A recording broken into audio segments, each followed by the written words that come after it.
Welcome back, learners, to the wonderful world of English language. I hope you remember me. Today, we are going to do part 2 of chapter 3, The Midnight Visitor, from class 10th supplementary reader Footprint Without Feet. The chapter is by Robert Arthur. I hope you all have gone through the chapter and were able to read the story, identify the main events, understand the story with the main idea and the sequence of ideas. You were able to appreciate or enjoy the story, interpret the events and connect them with your daily life. Let's continue. I understand that you all have watched the part 1 of the series and read the chapter. If you have not, please go back and watch the part 1. Still, I would give a small summary to help you recap what we have done in part 1. Ossible was a secret agent, but he did not look like one. Fowler is a writer, but he is disillusioned by meeting Ossible in a hotel. Max, another secret agent, is there with a pistol to take away the important document Ossible is going to receive. He wants that important paper from Ossible, who weaves a small story about a common balcony outside his window. A knock on the door makes Max run to the balcony for hiding. But there is no police and there is no balcony. Now, look at the dialogue given on the screen between Ossible and Fowler.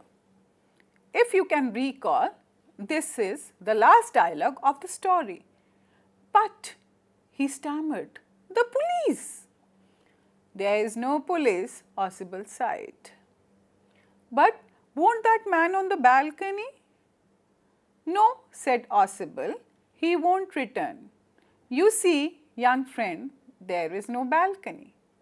On the basis of the dialogue given on your screen and what you have read in the chapter, let us try to develop the character of Ossible. We have done a similar exercise in the part 1 of the series. Any character is divided into two parts. One is a physical appearance and second are the character traits. You can see a small mind map on your screens. Can you jot down some words that would fill the organizer? Let's continue. I hope you have written, Ossible is fat, he has an American accent, he spoke with a wheezing sound. What is a wheezing sound? Someone, when he speaks, there is a sound of his breath. Character traits. He is calm in the face of a problem. Yes, he doesn't get panic when Max is there with a pistol. He is intelligent, he is smart, he is wise. You can use any synonym for the same words. Yes, he is a very quick thinker. He is able to think what to do in such a difficult situation. He has a great presence of mind. He is able to make a very quick story about the balcony. Do you think it was made on spot or he was already prepared with the story? This is for you to think and the writer to know. So, given in the pointers, can you make out or write down the character of Ossible in your own words? I hope you can do so. Please attempt to do. Now, there are two secret agents in the story.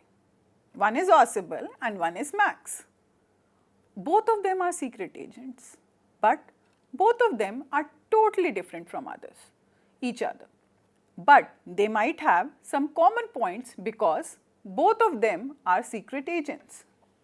So, let us try to complete the Venn diagram in this compare and contrast exercise. We have to compare and contrast. Yeah, that is, we have to find similarities and dissimilarities among both the secret agents. One is Ausable, one is Max. I'll give you a minute to point it out. Great. Now, I'll give you some answers or hints to help you out. Ausable is fat, he spoke wheezily, has an American accent, he weaves believable stories. On the other hand, Max is slender. What is slender? Someone who is not very thin, not very fat, very average. He had a fox-like appearance. Someone who is very smart, cunning, but he is very naive. What is naive? Somebody who trusts others very easily. Is this a characteristic of a good secret agent? I don't think so. Secret agent should be smart. He is very trusting. He believes whatever Ausable tells him. Now, these are the dissimilarities between the two. What could be the similarities? Yes, both of them are quick thinkers. They are able to adapt to the situation. Can you point out from the chapter where we see that they are quick thinkers? Ausable, I know you know that he is able to make the story. What about Max? Think, think, think. You are right. Max is a quick thinker because moment there is a knock on the door, he decides to hide in the balcony. Next, both of them are intelligent. Of course, they are secret agents. They are supposed to be intelligent.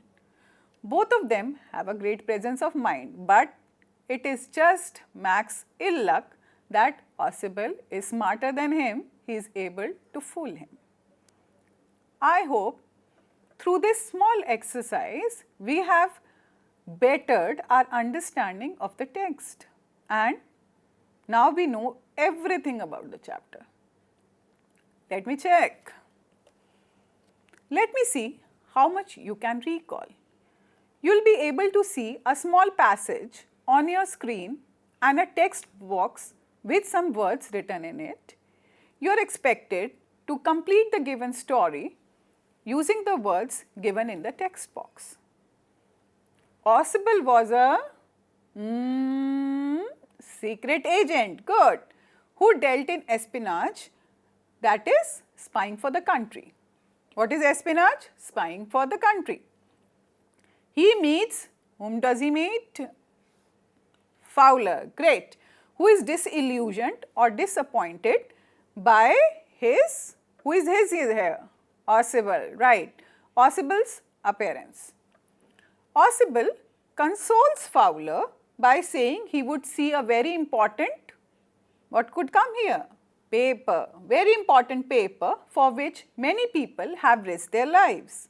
But when they enter the room, another secret agent, come on, Max, is standing with a pistol in hand to snatch the paper from Ausable. Were you able to complete it? Good, let us continue. He weaves a story about a common balcony shared by his and the next room. Max says he has used a passkey. Suddenly there is a, look at me, good, there is a knock on the door and Max is surprised. Ausable tells Max, as the paper was important, he has called the police for security who would shoot him. Max threatens him to get rid of the police or he would shoot. He tries to, what does Max try? He tries to hide in the balcony, but the moment he drops on the balcony, a loud scream is heard. On the opening of the door, a waiter is standing outside carrying wine and glasses. Ausable reveals the, what do you reveal? Secret that there is no balcony. I am giving you a minute to complete your paragraph. Please complete. Excellent work, I must say. Now, every chapter has little things which you need to pay attention to. I want to see why you paying proper attention. If yes, please mark true and false about the given sentences. I am speaking some sentences and please mark whether they are true or false, whether they are correct or incorrect according to the given story. First, Fowler was impressed on meeting Ossible. True or false? Right, false. He was not impressed, he was disappointed. Second, meeting Max was a thrilling experience for Fowler. Can you tell? Right, it's true. Because the chapter mentions, here comes the first thrill of the day. Third point, Max was an intelligent man. What do you think? Was it true? Was it false? Please remember, you have to mark true and false according to the story. According to the story, he might be intelligent, but he was not intelligent enough. Ossible was able to fool him. So, the sentence would be false. Question number 4. Max shows a great presence of mind when he decides to hide in the balcony. True. Ossible was truly a great spy. Is it true? Yes, of course. He wins in the end. He is able to fool Max. Now that we have gone through the chapter, done all the activities given in the chapter, what do I learn? You need to think something about it. Every story is a great story if it is universal, if it is able to teach him. You might think the story is about spies. How does it connect to me? It does, because we never know what situation we would face in the life. So let me put a question for you. In this story, Ossible shows a great presence of mind or ability to think quickly and act calmly and wisely in a situation of danger and surprise. Think and give examples from your own life or experience or narrate a story which shows something where you have shown the presence of mind. Can you do so? This is for you to do. This might be seen as a homework, or you may just jot down your points. But please write it down, because recalling is also a characteristic of an intelligent person. Next question. Think and discuss. Now whom to discuss? It's COVID time. You can discuss with your friend, you can discuss with your family. Discuss what would you do in the situations described below. Please remember, the presence of mind is a state of mind. If you have thought about possible situation or possible problems, thinking about the dangers or how to act in a situation, you have a better chance of dealing with a problem. That is, if you are going to do something new or suddenly something happens, you must be able to think what to do and what not to do. I am giving you a couple of situations. You may try to attempt one or more than one. For example, a small fire starts in your kitchen, or a bicycle knocks down a pedestrian in front of you. It rains continuously for more than 24 hours. A member of your family does not return home till a long time. Now, these situations can happen with anybody, might be with you. So, let us think and write down what we might do in such a situation. You can take your own time. Now, if you want to enjoy any more stories like this, I would like to give you a couple of stories as a suggested reading. You can read After 20 Years by O. Henry, or The Stolen Bacillus by H.G. Wells, or The Face on the Wall by E.V. Lucas. Happy reading. So, I would be signing off. Thank you for watching the story with us. Keep reading, keep learning. Thank you and bye.